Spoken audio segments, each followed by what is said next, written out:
my name is Ashley, this is Faithful Rattos, and welcome or welcome back.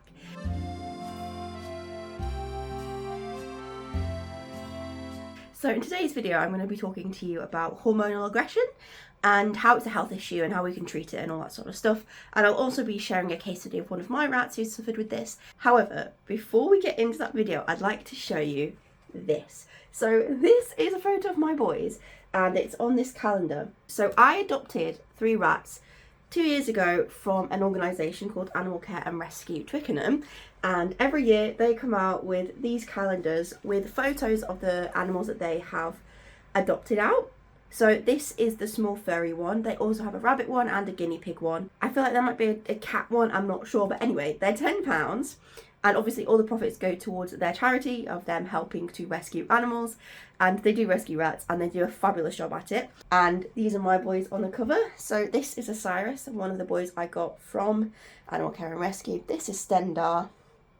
And this is Ezio. So yeah, this is a wonderful calendar and it goes to support a wonderful charity. Here are my boys on January, which is very exciting.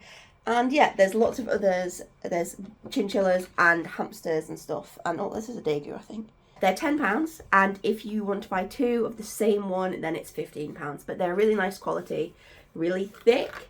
And yeah, get your calendar for 2025 and support a rescue while you're at it. So, hormonal aggression. What is it? How can we treat it? All of those questions, I'm going to answer them for you today. So, hormonal aggression is a health issue. I think some people don't see it as such, but it absolutely is. And just like any other health issue when it comes to our rats, we need to treat it. We need to go to the vet and get it treated. And I'm going to talk about that and all the options that you have in this video. So hormonal aggression is aggression that is caused by a hormonal imbalance in the rat's body. It can be directed at other rats, or it can also be directed at people. Usually this will be biting, chasing, getting aggressive during social interactions, being puffy, which is called piloerection, and other behaviours like sidestepping. And one thing that you might see is aggressively scenting by like rubbing with their sides, which is something that a hormonally aggressive rat does normally. A normal rat wouldn't be doing those things. For bucks, for our male rats, this tends to come from too much testosterone in their body. And as we know, testosterone makes you angry. It's the angry hormone almost. And so having too much testosterone in the body, it can sort of put their system way out of whack and lead to them having a very high level of stress and anger. And this can be then directed to other rats, which is a dangerous thing for the other rats in the cage, but also onto you, which is obviously a danger to you as well. Something that I think is missed a lot in this conversation is that the stress level of that rat that is experiencing hormonal aggression is extremely high. We can't always see that, especially if they're separated and on their own, or if we're not interacting them in the case of human aggression, but that stress level is still there. It's still bubbling under the surface, waiting for something to show it. And I think it's very important that we think about just how much this can impact our rats without us actually seeing it necessarily. Now, it is more common for bucks to get hormonal aggression, but does can also get hormonal aggression as well. With those, it can be a hormonal imbalance, too much testosterone in their system similarly, but it can also be due to a physical change in the reproductive tract, whether that is cystic ovaries or a tumour or pyometra, or a variety of number of other health issues that cause issues with the uterus and the ovaries and all that female reproductive system. And for those, that can be a little bit more common than just a hormonal imbalance. And for those, hormonal imbalances can come from physical changes in the reproductive tract. The treatment for hormonal aggression is castration, and you have 2 options. You can go the surgical route, so that is neutering and spaying, or you can go the hormonal castration route using the supralorin or desilorin. It has a couple of different names depending on the brand. Implant, which does affect the hormonal balances. And basically how the implant works is has synthetic versions of the hormones that the body then recepts to and stops creating their own, so the hormonal level goes down.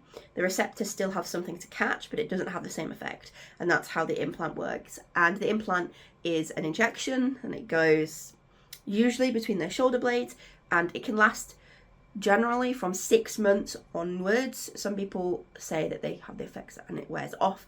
I've never personally experienced that in my use of it so far. However, it is possible. There is no particular studies on this though. And the surgical option is obviously castration. So this is removing of the testicles, whether this is from an abdominal route or from the scrotal sac. Either, this is a different way of taking the balls out, that is castration, or a spay, which is removing the reproductive tract of the female rat. So this is including the uterus and the ovaries and all that jazz.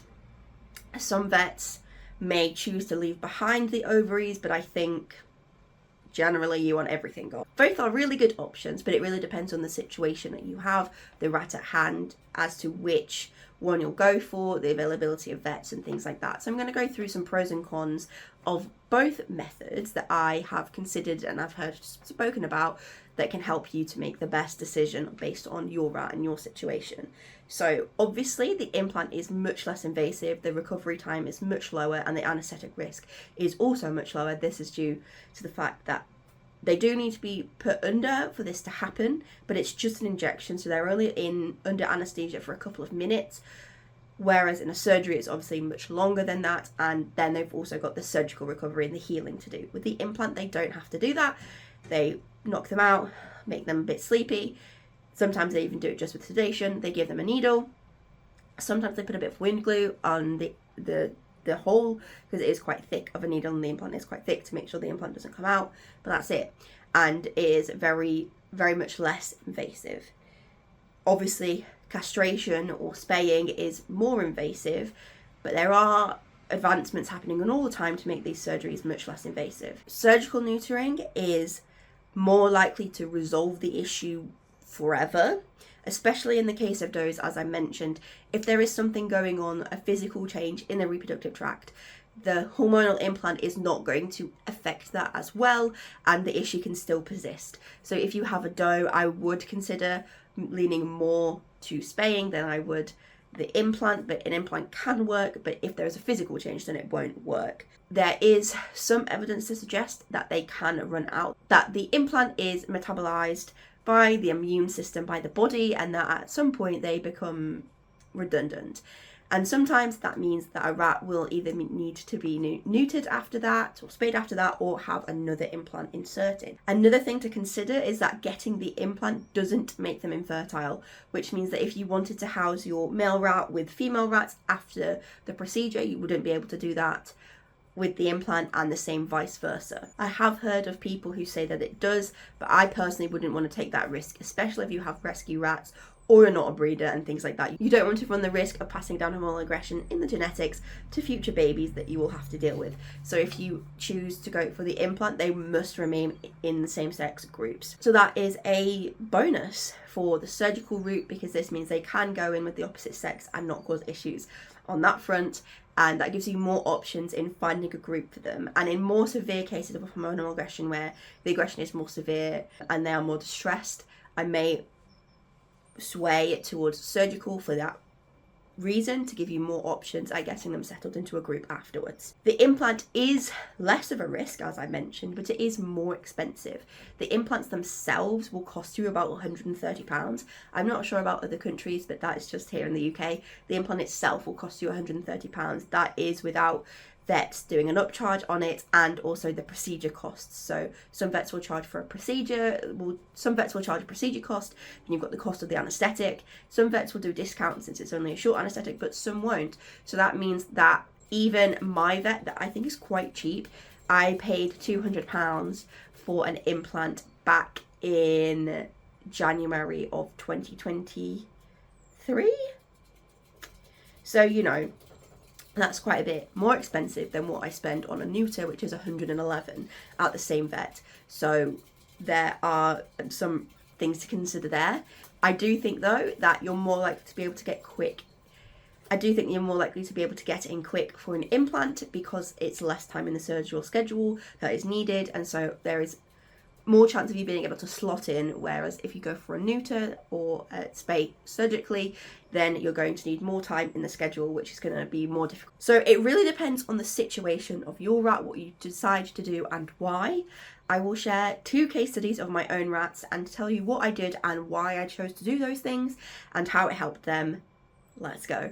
So the first one I'm going to talk about is my boy Remy. You may all know him. I have a tattoo of him right here. He's a very special boy. He came to me at 26 months old. He was a very old boy when he came to me. And by the time he passed away, he was 40 months. He was an ancient boy. He was incredible. But when he came to me, he had trouble fitting in with other rats.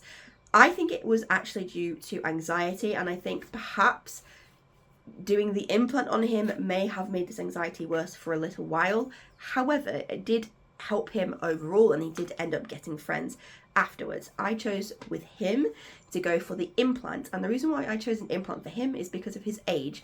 I was a bit unsure about his background, and I knew that he was old, and I didn't want to risk the anesthesia of a long surgery and also the recovery in an elderly rat. So we went for the implant. It was more expensive, but it was much less of a risk for him in that scenario, and so that's why I went for the implant. It took a while to get him settled into a group, but we did manage to do that, and then he spent the last months of his life with my boys, and it was very lovely for him. The other rat that I wanted to mention, out of the quite a handful of rats that I have had neutered for hormonal aggression and hormonal aggression symptoms, is my rat RK. So RK is now living with my does, and he was surgically neutered. I chose surgery for him because I knew, given his age, he was about 10 months old at the time, which is prime hormonal spike age and prime age for hormonal imbalances to rear their heads. And I chose for him to get surgically neutered is because I wanted him to move in with my does, and obviously with the implant that is not possible. It was also much easier and much quicker, surprisingly, to get him into my vet to do that surgically than it was doing the implant with one of my other vets, so that's why I went with it. It was a bit cheaper as well, so it was 111, and normally I would say that a castration is a bit easier to heal than a spay is. It's much more invasive surgery, so the recovery for him was quite easy. It was an interesting situation with him because we weren't actually sure who was causing the problems.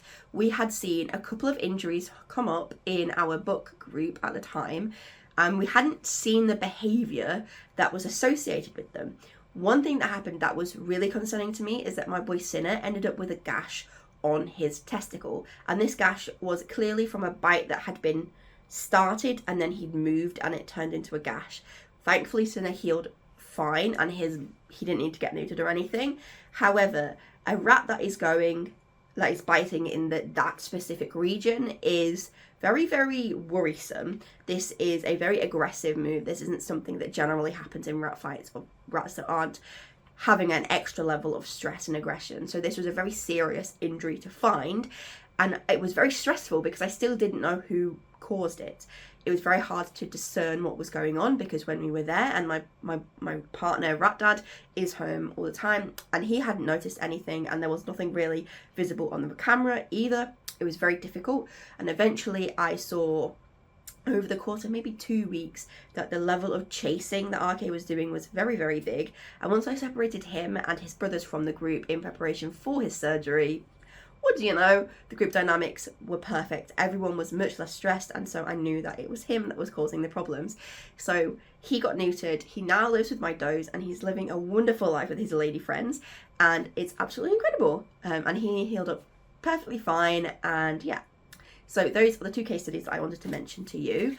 I hope this was informative and let you into a bit of details and knowledge about hormonal aggression when it comes to rats and what we can do about it. I really do want to stress that it is a health issue. It's not just something that we can ignore that will go away, just like a respiratory infection or heart disease. This is something that we need to treat when it comes to our rats, and this is something that we need a rat savvy vet for, someone that will understand rat behaviour and rat health, that will know that this is the appropriate course of action. I have heard some people say that they've suggested getting one of their rats spayed or neutered because of their behaviour, and their vet has said that it won't change behaviour. This is not true. It may be true for other species. I know that in dogs, aggression behaviours will not always be solved by neutering them. However, for rats, the likelihood of it helping is very, very, very high, and something that you should try before other options, such as keeping the rat alone, because that stress level is still there even when they're alone, especially when they're alone, or things like euthanasia, which I think can be the right decision further down the line if the neutering hasn't helped and intros aren't working. However, it is not a first port of call, and people who suggest it, I think, are vastly illogical and also have no heart or feelings. So yeah, those are my tips about hormonal aggression and what we can do about it when it comes to our rats. Thanks very much for watching this video. I hope it was helpful. If you want to see more of my videos, please do subscribe and stick around. I have a playlist that I'm working on about health issues when it comes to our rats. You can also join my channel if you want to become a member and get special perks. I'll leave you to click on the join button down there. There's lots of information about the levels and the perks. And yeah, that is me. I'll see you in the next video. Bye.